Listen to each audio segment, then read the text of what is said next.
Welcome back. Let's get into that market movement now. And we kick things off, of course, in Far East. Asian shares rising to their highest in more than a year this morning as the trade deal optimism and Wall Street's run to all-time highs supporting sentiment.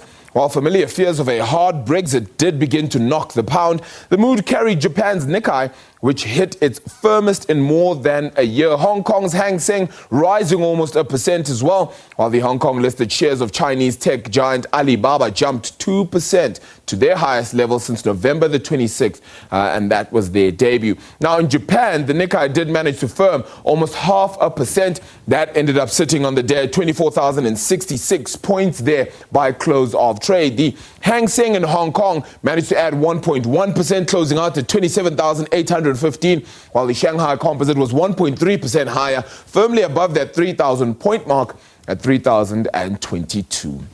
Let's take a look now at how things are faring out in the U.S. Wall Street stocks managed to notch in those record closing highs last night. A lot of that comes as the cooling trade tensions between Washington and Beijing. And there was also that upbeat economic data that came out of China, which boosted investor sentiment. The Dow surpassed its November closing high, while the S&P 500 and NASDAQ also marked record closes for what was the third straight session. Friday's announcement of the interim trade deal between the world's two biggest economies has also lifted prospects for the global economy. Although growth in China is still expected to continue moderating, the trade developments have brightened the country's economic outlook. Adding to the optimism, data released early Monday also showed China's industrial output and retail sales growth accelerating in November. The U.S.-China trade deal suspended tariff schedules to take effect on December 15 on a variety of consumer products, including Apple's iPhone. The Dow Jones Industrial managing to rise around a third of a percent today, 28,235 points. The S&P 500,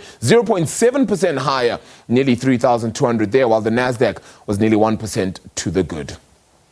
Let's shift our attention now to how things have fared out in Europe. Now, a lot of the consequences of how things have fared out in Europe have particularly depended on Brexit, of course, particularly for the FTSE 100, while the rest of Europe has really taken its cue from what happens out in Asia. So last week was a fairly positive week across the board as that trade deal optimism began to seep in, and now with more confidence in that trade deal, it seems that things perhaps will get a little bit better on as well. So the European markets have certainly fared a little bit better of late today, so unfortunately getting a bit of a pushback though as riskier trading becomes the operative trading front for a lot of investors as things begin to calm down as we head towards the end of the year. So France and Germany settling down quite nicely towards the end of the year, bringing in those investors into South Africa primarily, and a lot of the emerging market nations as well. Taking a look at the local front, well, green is indeed the order of the day. 57,448 points at present for the JSE All Share.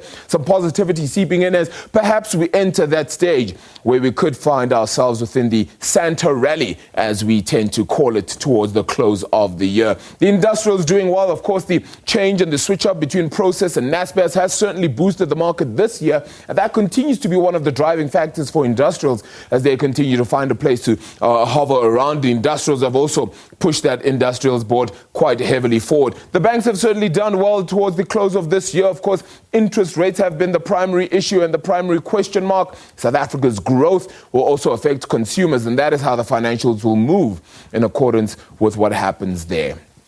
The resource shares, well, they've been plagued in recent years, of course, by questions around what exactly happens with that mining prices and, of course, the mining companies themselves. A lot of them have decided to make themselves leaner and a whole lot more smaller, but that has certainly aided the process for a lot of these mining companies, now kind of reaping the fruits and the rewards of that trading. So the resource shares are kind of ending off the year in some positive shifts and positive moods, and so too are the gold shares. Long may this last, we certainly hope, but of course, things never stay the same forever in the markets, and it hasn't been a great market front this year, although there are some gains, which is better than last year, so a lot more than we can say then.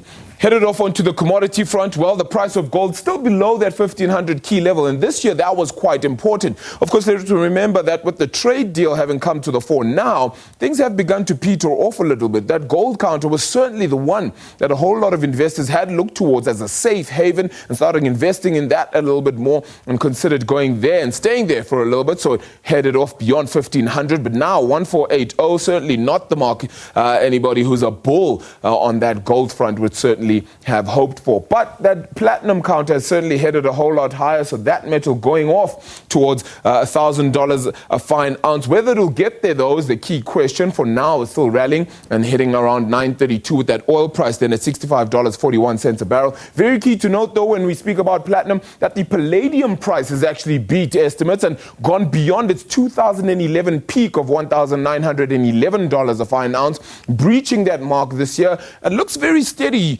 as if it would head towards that $2,000 a fine ounce mark. Now, very interesting to note then with regards to that palladium price, that Impala Platinum has decided to diversify its business by buying North American Palladium, which is a Canadian company, and that was worth 11 billion rand. That takeover now means that Impala Platinum, the third biggest platinum miner in the world, has diversified its business out of South Africa and Zimbabwe, still, of course, with some operations here, to shift its attention a little bit more to other markets, including those in North America. So North American Palladium will now be called Impala Canada, and Tim Hill will become the CEO of that company. Tim Hill is currently the CFO of North American Palladium. So that 11 billion rand takeover deal certainly comes at the right time for Impala Platinum, considering that the price of palladium is headed towards $2,000 a fine ounce.